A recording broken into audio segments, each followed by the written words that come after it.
Hi everyone, Anthony Fantano here, internet's busiest music nerd, and it is time for another edition of YUNOREVIEW, where I go over a series of records that I didn't get a chance to do a full-length review on over the past month or so.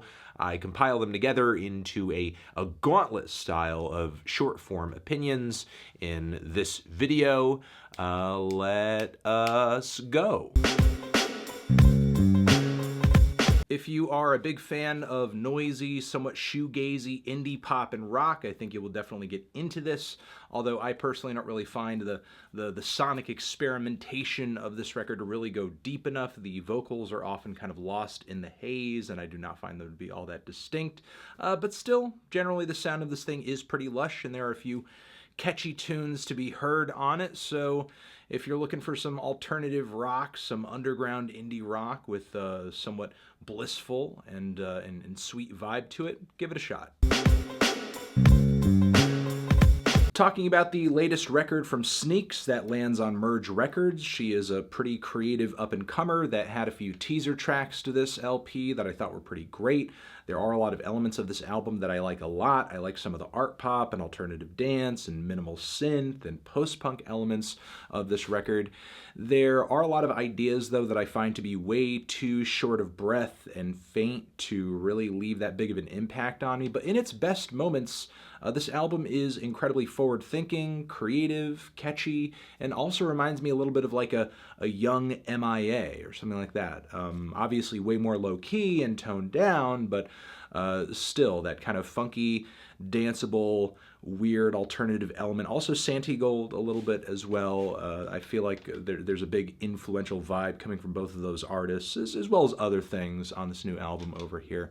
I'm just hoping that whatever Sneaks does into the future is a bit more sizable and focused and a bit louder and bolder, because I think there's so many good ideas on this record that would go across so much better had they just been, handed over in a much more energetic fashion, I guess.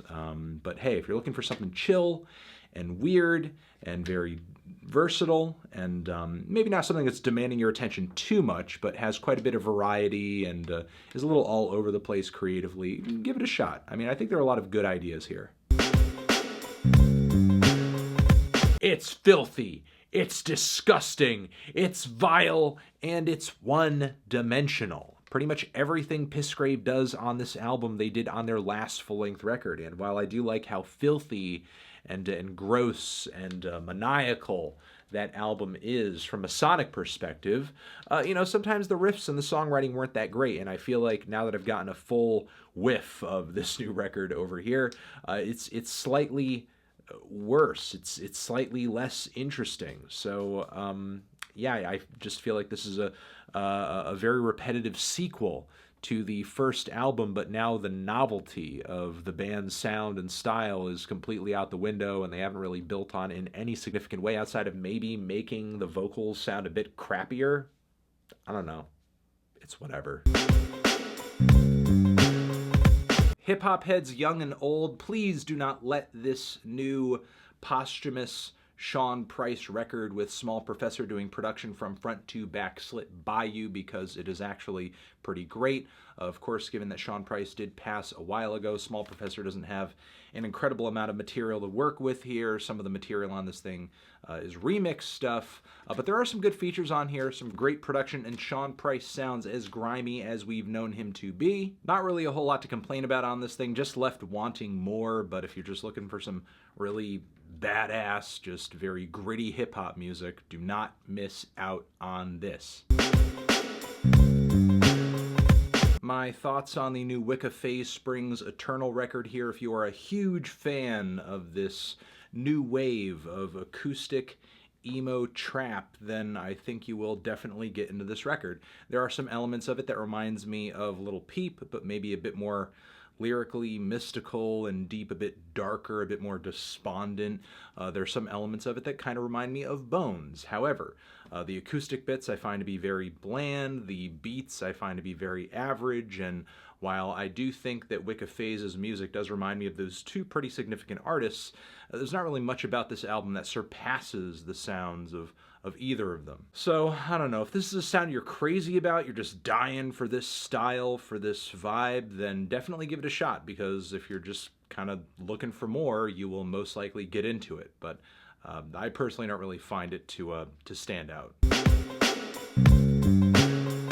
Liz Harris has come through with a new record through yet another and new side project, and it's a handful of tracks, some of which are very lengthy, not very crazy about the repetitive nature of the last couple of songs on this thing, as they mostly take off of the very last leg of the second track on this album. But still, the first two cuts on this thing actually feature some very amazing, wide, and colorful ambient sound palettes. Yes, they are a bit lengthy, but they are also pretty ambitious undertakings. The overall flow or lack thereof of the album as a whole leads me to believe that maybe these songs are just kind of one-off experiments, or this project isn't really destined for anything other than just a B-sides type treatment. But still, I think a lot of the sounds Liz draws up on these cuts are some of the most compelling she has played with in years, and I would love to hear her put out more ambient compositions like these, maybe on another album that features a more fulfilling track list, I guess.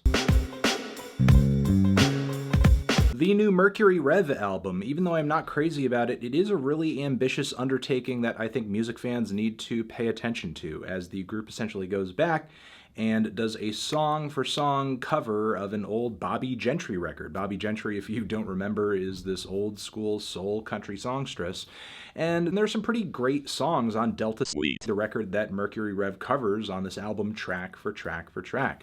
And coming along with them to cover all of the songs on this Bobbie Gentry album are a league of really impressive vocal guests. Everyone from Lucinda Williams to Marissa Nadler. I think even Phoebe Bridgers is on here as well. So if you're a big female singer-songwriter fanatic and you care about some of the classic voices in that genre, some of the newcomers that have been making a lot of noise, you will not want to miss this album.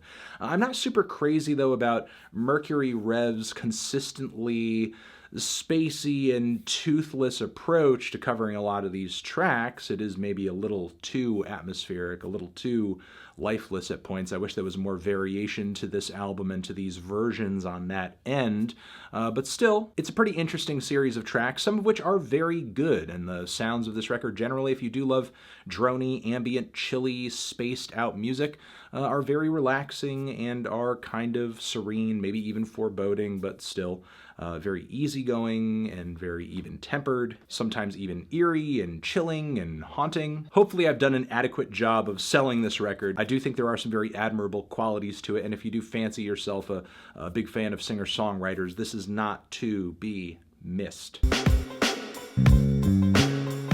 Thoughts on the new Health record? I think it's okay. You know, it's a little one-dimensional, unfortunately. I do really like the aesthetic the band is taking on this record. I love the heavy, distorted, abrasive, industrial sounds packed throughout this album. The songwriting, though, is not nearly as vibrant or as hard-hitting or as memorable as the sounds this album presents. Also, the very indirect and distant vocals that are sort of laced throughout the entire LP do get a little tiresome after a while, a little redundant, don't really bring that much variation across the entirety of the LP, but still, some of those crunchy, heavy, crushing shots of industrial noise and riffs, however the band are creating them, do feel very satisfying. There is an amazing, orgasmic, loud, soft dynamic to this record that is very satisfying. I just wish the band did more to provide more memorable tracks across this record, to provide better songwriting across this record, because at its best, it really just kind of feels like a bit of an industrial rock throwback to the days of a lot of those big groups in the genre from the late 90s and early 2000s, a lot of which I listened to in high school, but just a tad more aggressive, a tad more noisy, but not necessarily as memorable. Can't say I was really expecting all that much from this new Avril Lavigne album, but Jesus, it is a glitzy, overproduced, bland piece of singer-songwriter pop without much in the way of flavor or personality to it. There is that Nicki Minaj single on here, which sounds like it would have done a lot better maybe back in 2005, as it is kind of